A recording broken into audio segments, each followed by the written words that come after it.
If you buy one of these 7 types of houses, you're basically lighting tens of thousands of dollars on fire. I don't care what state that you're in, just don't do it. I'm not talking about ugly houses. I'm talking about houses that will fight you the entire time that you own them. And hey, I'm a realtor here in Middle Georgia, and I see buyers fall in love with the wrong houses literally every single week. So I'm gonna walk you through the 7 types of houses that you should literally never let your family buy. And if your dream house is on this list, you need to hit the pause button. You need to get the heck off your list. And yeah, that applies if you live in Warner Robins, Atlanta, Georgia, Phoenix, Dallas. It doesn't matter where you actually own that house at. Real estate math does not care about your feelings. So number 1 on the list is the you can't fix the location house. I'm talking the house that backs up to a busy highway, the house where the train tracks wakes you up every single night at 3 a.m. Or maybe you just have a large commercial building right outside. Maybe you pull up to bars next door. That's gonna scare off any future buyer that's going to be there. And really the only way to get around that is to trick a buyer. But let's just be honest, right? When somebody's buying a house, they get so emotional, they get so excited, they want to make an offer. They're still going to come back on Friday night, Saturday night and see what it's like. They're going to come back during the day to see what traffic's going to be like. Because buyers, we have way more resources than we ever have with internet. Literally this video that you're watching, right? Back in the day, you would call a real estate agent, they would handwrite you a contract, you would kind of call somebody on like one of them, flip phones, a little BlackBerry, and you'd show up. Those days are over, right? Because you can remodel a kitchen. You can't move a house away from an airport that's super noisy, sketchy neighborhoods, right? You got a chemical plant next door that's gonna give you some kind of disease. Does that really happen? Probably not. But let's just be honest, right? You just wanna make sure the house that you buy, location, location, location. And also think about the future plans. If you're going to purchase a house, what is going to happen in that local area? Is something gonna change? Are they going to allow for other things to be built? This is called zoning. Because let's just be honest. At the end of the day, when you walk outside and you hear traffic, you hear sirens, you hear dogs, right? Maybe you just hear the sound of bass bumping through the walls because you got a neighbor that just got subwoofers and they're acting crazy. You are not the only one that can hear that noise. The future buyers, they're gonna hear it. It's every market that I've seen. The houses with unfixable location problems, they always sit longer. They sell for less. They attract more of the investors looking for a deal, right? Than actual families that are gonna pay top dollar for your house. Number 2, if the foundation of the property is a mystery, the whole deal, it should absolutely be a no. I'm talking cracks on the wall, doors that don't actually close, floors that feel like a fun house when you're walking through them. That's not old character. That's not charm. That's not good bones. That's a warning sign. And if the listing says things like the seller believes that the repairs have been done, but there's no paperwork, that's a red flag, okay? If there's something wrong with the home and the seller says that it's been fixed, you need evidence. You need an inspection report. You need to make sure that it's in writing. Because let's just be honest, structural issues, those are not little tiny issues. You're talking tens of thousands of dollars, right? And something that would have cost $10,000 3 years ago that the seller didn't want to take care of, all of a sudden, that's a $60,000 problem. And guess whose pocket it's going to come out of? Yours. And if the seller says, oh yeah, my cousin Larry one time came over, he fixed the foundation. And there's no engineer report, there's no warranty, there's no receipts. You are literally volunteering to be a test dummy with that property. So here's my rule, please take it to heart, okay? No clear diagnosis, no clear repair plan, no clear paperwork, no deal. Ever. I don't care how cute the house is. Now, number 3 on the list is gonna get juicy. It's a little controversial. I call number 3 the Frankenstein Flip, okay? These houses are literally everywhere on the market right now. And you already know what I'm talking about. Brand new gray paint, white shaker cabinets, cheap vinyl flooring, and then everything behind the walls is from 1973. The nice thing is, you walk in, it smells like a bomb went off, okay? You're like, wow. Quote, they put paint on a pig. Literally every single where out there because everybody and their mom starts watching YouTube videos on how to flip a house. Not trying to be rude. I think you can make a lot of money through flipping houses. I think it can be an awesome thing. But if you do it incorrectly, it's a huge money pit. You buy a house out of state, an area that you don't know about. You realize that the appreciation based off the materials that you buy just aren't enough cash to be able to flip it. The house sits on the market for too long. Now all of a sudden you took a loan out on this stuff. You're paying interest and you're freaking out. And then you just try to sell the house. You didn't do it the right way. Okay, I call it the Frankenstein Flip. So if the investor spent $5,000 on cosmetics and absolutely $0 on things that actually matter, I'm talking plumbing, I'm talking electrical, I'm talking the roof, you will inherit that bill. So you want to walk through in person. You want to ask yourself this question: did they renovate for Instagram, or did they renovate for the next 20 years of my life where I'm going to be living here, my family's going to be living here, they're going to be breathing the air out of the HVAC system the entire time? Something that a lot of people don't know, a little pro tip, okay? 40% of the air that you breathe in your home, if you have a crawl space, comes from that crawl space. Was it properly cleaned? Is the plastic lining down? Or is there a mold and rot? Because that's going to really, really suck. You're going to be like, I don't understand why I have such bad allergies. My throat hurts, my eyes hurt. We have to go to the doctor all the time. Did they renovate for Instagram, or did they renovate for your future? And at the end of the day, I would rather buy an honest, super ugly, I'm talking ugly house that needs work than a cheap flip where somebody rushed into it to be able to get it back on the market and make a quick buck, because if their only incentive is money and not the quality of that flip, you're done.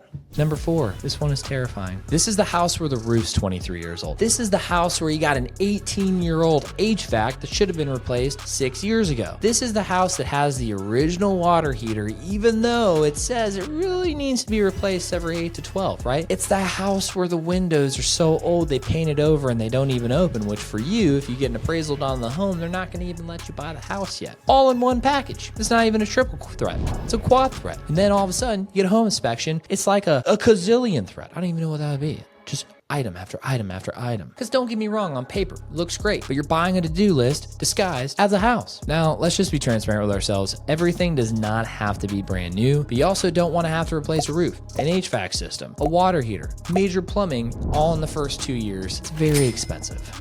Oh, but honey, the listing description says cute stuff like price to reflect needed updates. Translation, you're gonna bleed cash for the next 5 years that you weren't planning on. Please, if you take anything away from this video, run the math before you fall in love. If you have to drop $30,000 to $50,000 in the first few years just to catch up on basics, that deal is not actually a deal. It's a horrible investment in your financial future. Drum roll, please. Number 5, the house with the layout that makes absolutely 0 sense in real life. I'm talking you got the primary bedroom is off the kitchen, or you have the walk through one bedroom to get to another bedroom, or me personally, the laundry room is in the kitchen and the bedrooms are upstairs. You got to go down the stairs, over, through the kitchen to do laundry, right? It ends up being a problem.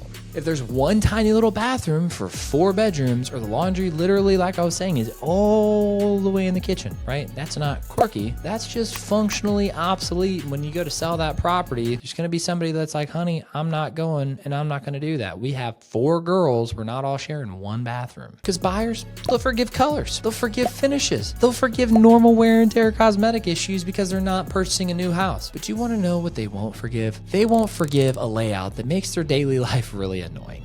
And hey, sometimes you can fix that layout, but moving walls, adding bathrooms, rerouting plumbing, that's serious cash that's going to come out of pocket. And that might be cash that you're not going to get back in the form of equity when you go to sell. Here's the golden question. When you're walking through the house, just ask yourself this: can a normal family realistically live here without fighting the house every single day of their life? The answer is no. Just walk away. There's so many houses for sale right now. And hey, even if there's not a lot of houses for sale right now, check back in a month, check back in 6 months. You'll find one, I promise. Talking about number 6, we're getting a little high level here, okay? If banks and insurance companies are like, I don't like that house, you shouldn't like that house either. At the end of the day, if every single lender that you talk to about purchasing that house is suddenly getting really weird about the property, there's usually going to be a reason for that. Elephant in the room, permits. Hypothetically, let's say that somebody adds on something to the home, and there's no permits, there's no inspections, there's no builder paperwork that allowed you to do that, city, county paperwork that allowed you to do that. Maybe it's mixed residential, commercial use, or illegal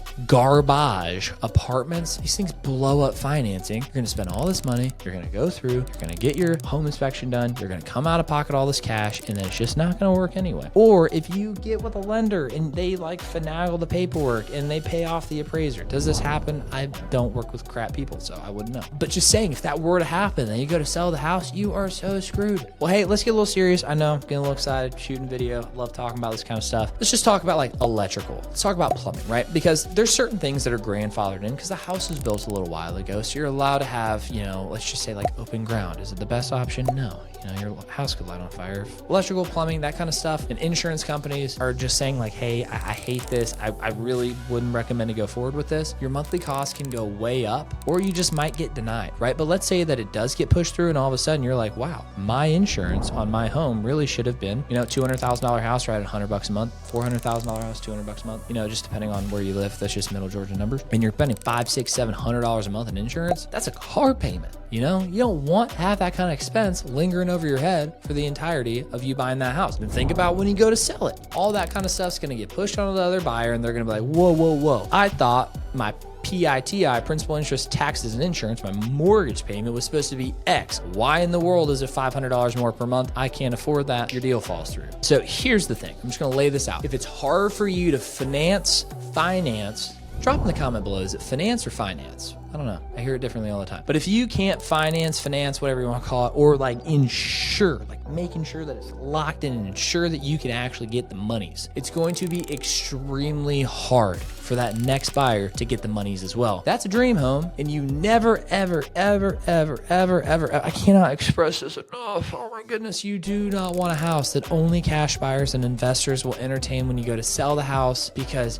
that is not your dream home. That is a sucky asset that you're going to get stuck in and you're going to ruin your financial future with. I can't believe we made it this far. But hey, we're on the last one. We're on number 7. This is the nicest house that you can't actually afford to own long term. Let me explain. Because I'm not talking about the mortgage, okay? I'm talking about property taxes, insurance, HOA fees, utilities, maintenance. Crazy thing just happened. I know you probably don't care. The city of Perry, Georgia just had this crazy blowout meeting where they're trying to charge homeowners like $5,800 like upfront fee because they spent millions of dollars on a water plant, and now the homeowners have to pay for it, okay? So like insider information, go to your local planning and zoning, and okay, back to normal schedule programming. If your total monthly payment is pushing way past what you're actually comfortable with, it doesn't matter how beautiful the kitchen is if you can't actually afford the total payment, because you have PITI, HOA fees, you're gonna have power, electric, you're gonna have water, what about trash, high-speed internet, right? There's a lot of stuff. Check this out. Grab your old telly, go to the house and check.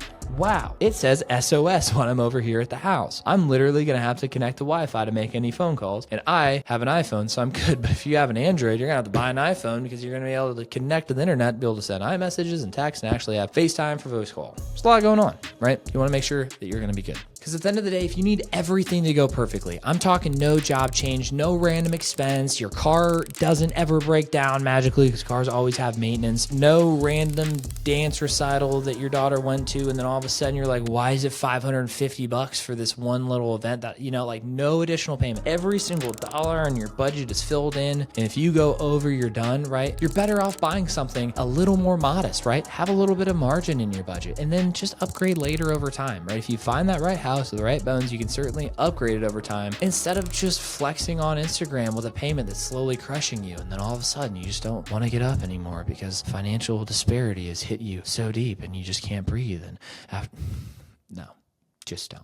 So those are the 7 houses that I personally would never buy for myself, my family, friends, any of my clients, no matter the state that I live in. But hey, if you are out house hunting and you would want to make a second set of eyes on a property before you would actually make a huge mistake, just shoot me a call or text message. All of my information is in the description below. I personally live here in Middle Georgia. I live in Byron, right outside the Macon, Warner Robins area. But these principles work no matter what. And hey, for you watching this long in a YouTube video, I'll take time. I'll hop on a phone call and I'll personally help you out. All you need to do, send me the listing and I will literally tell you in plain English, because that's the only language that I speak, if I actually see any red flags. And hey, if you want more videos just like this one and you don't want the fluff, you want straight talk real estate information that doesn't suck, that's actually valuable, make sure you hit that subscribe button. And also, so you don't end up buying a house that you regret for the next 30 years and your wife is very upset with you.